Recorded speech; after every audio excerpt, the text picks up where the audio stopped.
before King Antiochus Epiphanes, that's Antiochus IV, had conquered Jerusalem and had imposed a new lunar calendar, for 1,000 years, nearly 1,000 years, there had been another system, not the Seleucian system. It was the temple in Jerusalem.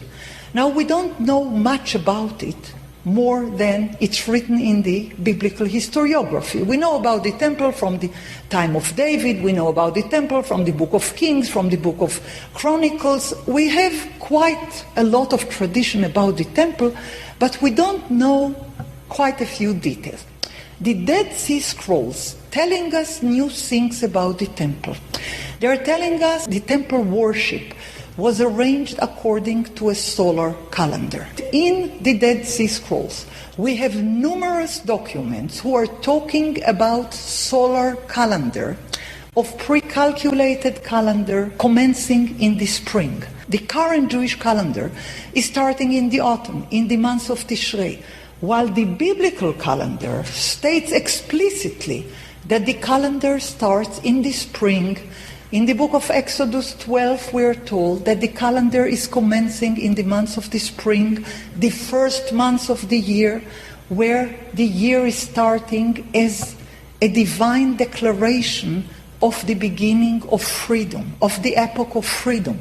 It is given up in the time where the story of the departure from Egypt, the exodus from Egypt, towards the way to become a free nation. Then there is a calendar introduced, and it is said, this month, the month of the spring, is the head of the year, or the first of the month. You would always start to count from the first month. Now, the Jews of today are counting according to a different calendar, starting in the month of the autumn, in the seventh month. We start the year by a holiday called Rosh Hashanah. There is no such holiday in the Bible. In the Bible, the holiday in the first of the seventh month is called the Day of the Memorial of the Trumpets. Nothing to do with the head of the year. However, the point that I would like to make is the following. The people who had written the scrolls, and it was not one person and it was not one group. Those were many hands and those were many people and many books. However, when one is looking on the following question, after we know that there are 5 kinds of shelves, the biblical, the parabiblical, the mystical liturgical, the polemical, and the sectarian one. The sectarian one is those that define themselves as members of the covenant against others who are departing from the covenant. When we have those 5 shelves of different literature, we ask ourselves, is there any common denominator to all those various shelves? Is there one topic which is recurrent in the very different type of literatures which have been written by different hands and in different times? The answer is yes. There are a number of issues which are recurrent in different literary genres, by different authors, written in different periods. And the one which is most striking is the presence of a solar calendar. A calendar which the writers ascribe to a mythical ancient past. In the book of Enoch, chapter 72-82 is telling us in great detail on the calendar of 364 days. In the book of Psalms that had been found in Qumran, entirely different genre, Psalms. In the extra Psalms, those which are not known to us in the Bible, in the Psalm scrolls which is presented in the shrine of the book, in column 27 we are told that David, king of Israel, the one who had been described as wise and as poetically gifted and as a prophet according to this scroll, had authored 364 daily songs for each day of the year. He further had authored 52 sacred songs for every one of the Sabbaths of the years. He further authored 18 special songs for the holidays of the year. Now, in entirely different kind of genre, let's say the book of Jubilees, which is parabiblical because it is retelling the book of Genesis. In the book of Jubilees, we are told that Noah had stayed in the ark 364 days, which are divided equally to 4 seasons of 91 days, commencing in the spring. The same is true for the scroll of priestly watches, which is worked on a calendar of 364 days. The same is true to a letter called Miktzat Maaseh Torah, a few observations on the acts of the Torah. The scroll is commencing with a calendar, telling us that the first week of the year starts in the spring, and there are 52 weeks in every year, and in each week a different priestly scroll is serving according to a calendar of 364 days. Now, the centrality of the solar calendar could not be exaggerated in the library of Qumran. As I said, in various different genres, in various different literary modes, the centrality of the calendar is put forward. However, there are 2 questions. First of all, why did they choose 364 days calendar while everybody else knows very well that the calendar has 365 days? It was a well-known fact in antiquity. Now, the answer to that is that it was a priestly calendar, divided according to the priestly sevenfold divisions. Because if there was anything sacred to the priestly calendar, it was the following assertion: the covenant between God and his people is based on the following fact: every 7 day one should not work on a Sabbath. Every 7 holidays of the first 7 months of the year, one must refrain from work according to the biblical law. The first 7 holidays in the first 7 months of the years are: Pesach is the first one, Passover; the second one is the holiday Chag HaMatzot, the holiday of the leavened bread; the third one is raising of the sheaf, HaOmer; the fourth one is the holiday of Shavuot, Pentecost or holiday of weeks; the fifth one is the holiday of the trumpets memorial, Rosh Hashanah or the Yom HaZikaron; the sixth one is the Day of Atonement, Yom HaKippurim, and the seventh one is Sukkot, the holiday of Tabernacles. All 7 holidays have an exact date, an exact day, and all of them are in the first 7 months of the year. What else is happening in those first 7 months of the year? The 7 species that the land of Israel is blessed with are all growing in the first 7 months of the year. So the sevenfold numbering is of great importance, but it does not start and end with Sabbaths and with 7 appointed time of the Lord in the first 7 months of the year. It is proceeding with the 7th year, Shemitah or fallow year, where one is not allowed to work. And it proceeding with Jubilee year.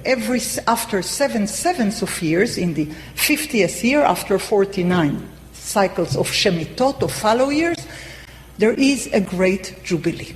This is the foundation of the covenant. For the people who had written the book of Jubilees, or the scrolls of the priestly watches, or the psalm scrolls from Qumran, because for them counting everlasting sevenfold divisions of time is most sacred obligation, is the foundation of the covenant. Now, that being the case, when the high priest who had officiated in the temple was ordered to exchange the calendar, he had said, I cannot exchange the calendar. This is the covenant. This is the foundation of the Jewish people. This is what the covenant had been enacted. The king was not a friendly type, nor he ever heard on democracy. He said, I'm the king, that's Antiochus, King Antiochus IV. He said, I'm the king, and I would impose my calendar for the sake of tax collection, nothing religious, for the sake of tax collection, for the sake of one administrative calendar for my whole empire. He threw away the high priest from the house of Tzadok, who was officiating in the temple as the last high priest according to the biblical order. The biblical order is telling us that Aaron, son of Amram, son of Kehat, son of Levi, was the first high priest. His son Pinchas was the second high priest. His son Eleazar was the third high priest. His son Avishua, Buki, Uzi, Zrachia, Merayot, Achituv, those are the names of the high priests. They were officiating father, son, until the last high priest, Onias III, the son of Shimon, the son of Onias II, the son of another Merayot, and so on. The high priesthood, according to the biblical order, had been officiating in the temple for 1,000 years, from the time of Aaron, according to biblical historiography, to the time of Onias III, who had been pushed away, who had been dethroned from the high priesthood. It's about 1,000 years. Now, not only he was pushed away, he was assassinated. His son, Onias IV, ran away to Egypt. That's where Onias' temple had been built and some of the ancient priestly law had been kept.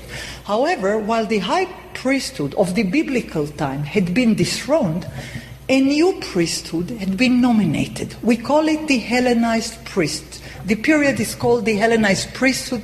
It's a short period. It is from 175 BCE to 159 BCE. At that time, Jason, Menelaus, and Alkimos were Hellenized high priests. That means they had accepted, they didn't have much choice, they had accepted the Antiochus king calendar and the Hellenistic decree.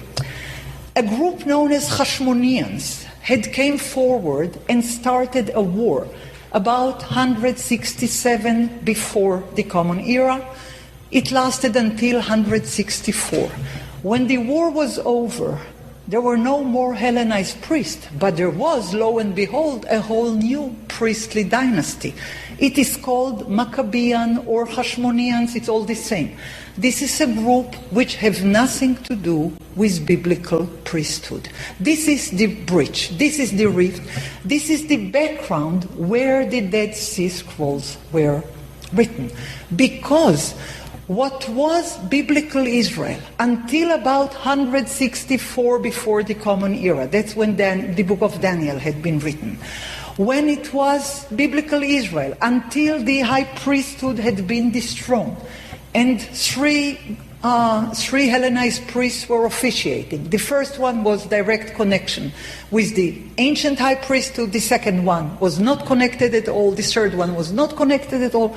However, as I said, the Hashmoneans, who were from the priestly tribe, waged war. They had fought against the Hellenized priest. They fought against the king Antiochus, and they managed to a certain degree to succeed. However, not all the way through. They were nominated afterwards by the heirs of Antiochus. Alexander Balas and Demetrius were the two heirs of Antiochus who were fighting. And the Hashmoneans, who were warriors, offered help to the military forces of one heir of Antiochus, Alexander Balas, and others offered some help to the other heir of Antiochus, Demetrius II. They were fighting those two kings. Once Alexander Balas had the upper hand, he had nominated Jonathan the Hashmonean to be a high priest. He was not from the high priesthood. He was not from the sons of Tzadok, the high priestly family, which was the only one that had officiated as high priest according to biblical Israel. Now, a new high priesthood had been nominated. They had officiated, apparently, according to the Greek calendar. The Greek calendar is a lunar calendar, while the priestly calendar was a solar calendar. The Greek calendar was based on human observation on the moon, changing calendar according to the day that the moon is rising. The solar calendar, the ancient solar calendar, according to the historiography of the scrolls, that had been composed by Enoch, son of Jared, in the 7th generation of humanity, who had been taught from the angels, who had been taught to read and write from the angels, who had been taught to calculate from the angels. He is the one who had brought this 364 days calendar from heaven. This is the myth of the calendar, claiming a very ancient origin to it. He spent a year on earth to teach his son Methuselah the calendar, who had taught it to his son, who had taught it to his son. This is the ancient calendar of the ancient priesthood, the pre-Diluvian priesthood. But for the people who had written the Dead Sea Scrolls, the myth of the calendar was of paramount importance. Nothing could be more important. So Enoch had brought it from heaven, as it is delineated in the book of Enoch. Enoch had learned that from the angels, as it had been written in the book of Jubilees.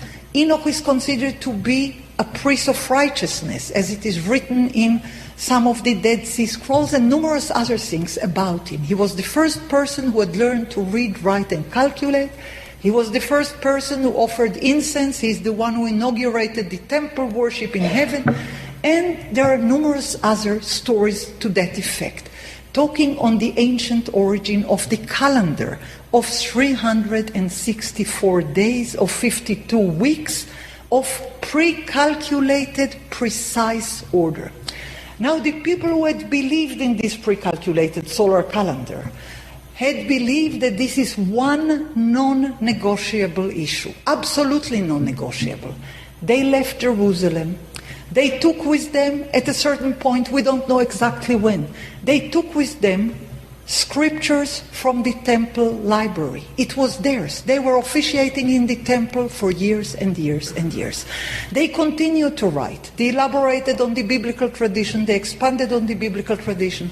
And when we ask ourselves, after we make like a very broad view on the 1,000 pieces of parchments, which are constituting hundreds of books, what do they have that we don't? What is explicit to us while one is reading the Dead Sea Scrolls, which is not known to us in other historical writings before or after the Common Era? Number one generalization would be that most of the scrolls are engaged in holy time, in holy place, in holy memory, and in holy ritual. In one way or another, each one of the scrolls is engaged in holy time relating to the calendar, in holy ritual referring to the priests who are officiating according to the ancient sacred ritual of 52 Sabbaths and 364 days, as it is detailed in the scrolls of the priestly watches, as it is explained in the temple scroll. So if the first one is holy time, calendar, if the second one is holy ritual, priestly ritual in the temple, the third one is holy place. The holy place, according to the scrolls, is Jerusalem, Mount Zion.